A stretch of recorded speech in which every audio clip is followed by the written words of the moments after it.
सिद्धि की शादी के बाद वो ससुराल चली जाती है। पीछे रह जाती है भाभी रानी। सिद्धि के ससुराल जाते ही भाभी कहती है, अरे वाह जी वाह, सारे कपड़े मेरे।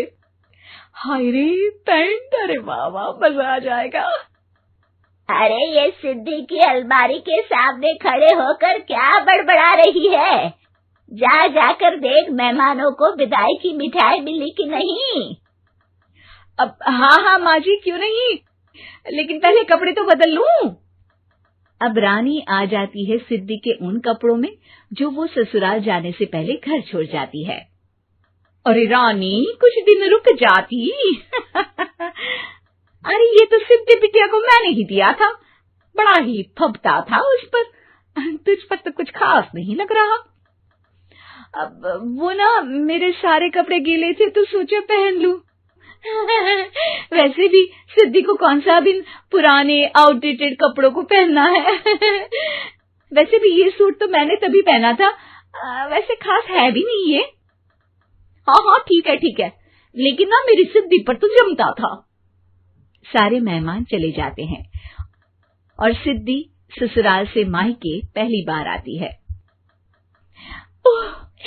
अपना घर, अपना कमरा, अपनी अलमारी। ये बोलकर जैसे ही सिद्धि अलमारी खोलती है तो सामने उसके कपड़ों की जगह कुछ और ही रखा होता है। माँ, जरा कमरे में तो आना। सास और रानी वहां पहुंच जाते हैं। रानी ने पहनी होती है सिद्धि की जींस और टी शर्ट। अरे भाभी, ये क्या? ये तो मेरी बड़ी ही महंगी टी शर्ट है, इसे आपने घर में क्यों पहनी है? अरे बहुत मिलती है दीदी ये चौक की मार्केट में, 150 में।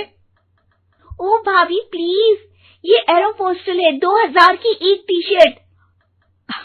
ओहो, 2000 में तो दीदी 4 साड़ी आ जाए। अब क्या बोलूं? भाभी, ये मेरी अलमारी में छोटू के कपड़े, तो मेरे कपड़े कहाँ हैं? मेरी अलमारी में? अब दीदी आपको कौन से पुराने कपड़े पहनने थे? माना भाभी, लेकिन मैं जब घर आती तो यही सब पहनती ना। अरे तुम तो बड़ी कंजूस हो दीदी।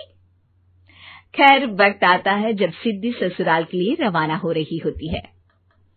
अरे रानी, अंदर से सिद्धि का गिफ्ट ले आ, लड़की पहली बार ससुराल से मायके आई है। रानी अंदर जाती है और एक सिंपल सी साड़ी लेकर बाहर आ जाती है। ये लीजिए माँ जी।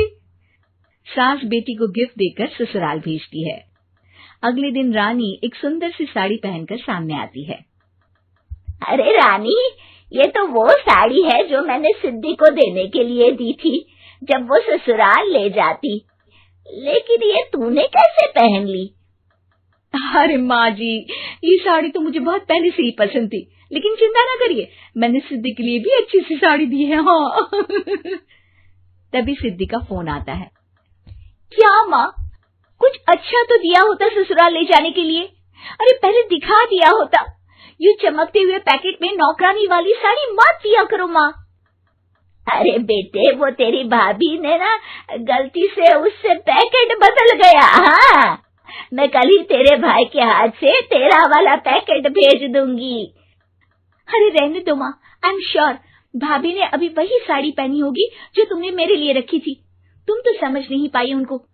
खैर छोड़ो, मैं ज्यादा बोलती अच्छी नहीं लगती, रहने दो, आपको उन्हीं के साथ रहना है, फिर बात करेंगे। सास को रानी पर गुस्सा आ जाता है। वो उसके कमरे में जाती है जहाँ वो शादी का एल्बम देख रही होती है। रानी, मार्केट जाकर एक ऐसी ही साड़ी लेकर आ, कल प्रतीक जाकर सिद्धि के घर दे आएगा। अरे क्यों माँ जी, कितनी साड़ी देनी है दीदी को? यहाँ कोई सेल लगी है क्या? अरे चुप कर, मेरे बेटी के हिस्से की साड़ी खुद पहन ली, अब ज्यादा ज्ञान बांट रही है। एक दिन सिद्धि का फोन आता है। माँ, मेरी सास ने आप सबको खाने पर बुलाया है। सारे लोग सिद्धि के ससुराल पहुंचते हैं। खाना खाकर वो लोग निकल रहे होते हैं कि सिद्धि की सास सभी को गिफ्ट देती है। अरे बहन जी, बेटी के घर का खाना खा लिया, यही बहुत है जो आप ऊपर से गिफ्ट भी दे रही है। अरे बहन जी, आप भी कहाँ इन बातों पर विश्वास कर रही हैं। सास सभी को गिफ्ट देती है, लेकिन रानी को जो साड़ी देती है वो अजीब सी हरे रंग की लाल रंग के बड़ी छाप वाली होती है। अरे छी, ये कौन पहनेगा?